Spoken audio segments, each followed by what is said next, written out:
آپ ہیں پتنگ بازی کرتے تھے؟ ہاں بہت پتنگ بازی کی ہے میں نے. یاد آتی ہے آپ کو؟ ہاں میرے والد صاحب کو بہت شوق تھا پتنگ بازی کا. اچھا. اور اور خاص طور پہ میرے چچا کا گھر تھا. جب ہم دوال منڈی سے بعد موو ہو گئے تو میرے چچا جو ہے وہ سمن آباد میں رہتے تھے. اچھا. تو ہم ہر بسنت پہ جاتے تھے چچا کے گھر اور صرف پتنگ بازی کے لیے جاتے تھے. ٹھیک ہے. اور وہ بڑا ماحول ہوا کرتا تھا لاہور میں. پتنگ بازی کو مس کرتے ہیں؟ جی بہت کرتے ہیں. آخری بار پتنگ بازی کب کی تھی، کہاں کی؟ جب آخری دفعہ جب بسنت کی اجازت تھی اسی وقت کی تھی. وہ جب مشرف صاحب کے دور میں؟ جی. اس کے بعد پتنگ بازی نہیں کی آپ نے. آپ کو لگتا ہے کہ آپ کبھی اس کو ریوائیو کرنے کے لیے کچھ کر سکتے ہیں؟ میرے خیال میں ریوائیو ہونی چاہیے. بسنت جو ہے وہ ضرور ریوائیو ہونی چاہیے. جو انفارچونیٹ ہوا وہ یہ ہوا کہ لوگوں نے جو اس کی ڈور ہے اس کے اندر وہ کیمیکلز ڈالنے شروع کر دیے جس کے ساتھ جو ڈور ہے اس نے اتنا زیادہ وہ ڈور جو ہے وہ خطرناک ہو گئی. ورنہ بٹ صاحب ہمارے جب بچپن تھا اس زمانے میں تو یہ گلے کوئی نہیں کٹتے ہوتے تھے اس کے ساتھ. ٹھیک ہے. وہ انگلی پہ ذرا سی خراش آتی ہوتی تھی اس کے ساتھ اور بس. اور وہ جو گڈیاں اڑاتے تھے ان کو پتا ہے کہ وہ 2-4 چیرے ان کو جو کہتے تھے وہ آتے ہوتے تھے اور وہ چیروں کے ساتھ انگلی جو ہے ٹیپ لگا کے ہم وہ اڑا لیتے تھے اور رات کو ویزلین لگا لیتے تھے تو ٹھیک ہو جاتا تھا اگلے دن. یہ جو گلے کٹ جانا یہ تو کبھی سنا بھی نہیں تھا کہ یہ اس لیول کی بھی کوئی ڈور ہوتی ہے.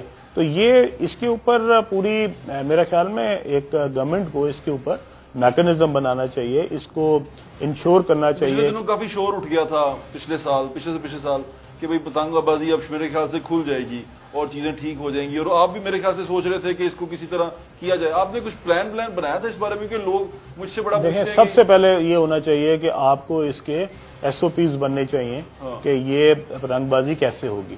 اگر آپ ایک ویک کے لیے 10 دن کے لیے ایک درمیان میں گیپ دیں تو وہ ایک آپ کی موٹر سائیکلز کے اوپر بھی آتا ہے وہ جو اس طرح کر کے اینٹینا لگتا ہے. اگر وہ اینٹینا لگ جائے تو جو موٹر سائیکل ہے وہ 100% سیف ہے.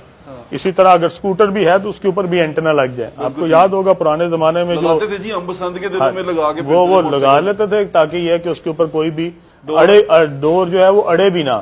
ٹھیک ہے. اس زمانے میں تو یہ کانسیپٹ نہیں تھا کہ آپ کی گلا کٹ جائے گا، لیکن پھر بھی جو اڑتی تھی وہ بھی نہ اڑے. اور پھر یہ بھی کیا جا سکتا ہے. دوسرا یہ کہ آپ کی جو ڈور ہے اس کو بھی آپ ایک خاص لیول سے اوپر جانے پہ جو ہے وہ پابندی لگا دیں. ابھی کوئی حکومت سیریسنس شو کرے گی؟ نہیں ابھی نہیں ہے اس کے اوپر کوئی، کیونکہ نقصان اتنے ہوئے ہیں، جانی نقصان اتنے ہوئے ہیں، بچے بےچارے اتنے اس کے اندر شہید ہوئے ہیں، بےچارے اتنے فوت ہوئے ہیں کہ میرے خیال میں اس کے اندر جو ہے ابھی گورنمنٹ جو ہے اس کو نہیں سوچ رہی. لیکن میں ذاتی طور پہ سمجھتا ہوں کہ لاہور کا ایک بہت بڑا یہ ایک کلچرل ایکٹیویٹی تھی، فیسٹیول تھا، اور لوگوں کے پاس اس ملک میں ویسے بھی کوئی خوشیاں بہت زیادہ نہیں ہیں. تو اگر کوئی ہفتے کے لیے 10 دن کے لیے آپ اجازت دیں اور پورے ایس او پیز کے ساتھ دیں، اس کو انشور کریں کہ اس میں خدا نہ خواستہ کوئی بھی جانی نقصان نہ ہو، تو یہ ہونی چاہیے.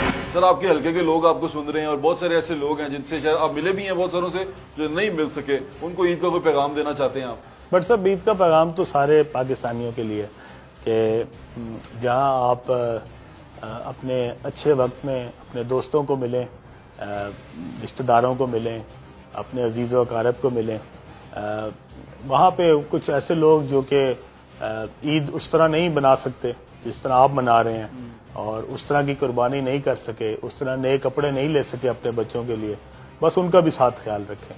جتنا بھی بساط ہو، جتنا بھی آپ کا بجٹ آپ کو الاؤ کرتا ہو، اس کے اندر تھوڑا سا حصہ جو ہے وہ ان لوگوں کا ضرور ہونا چاہیے جن کو اللہ نے اتنی استطاعت نہیں دی جتنی آپ کو دی.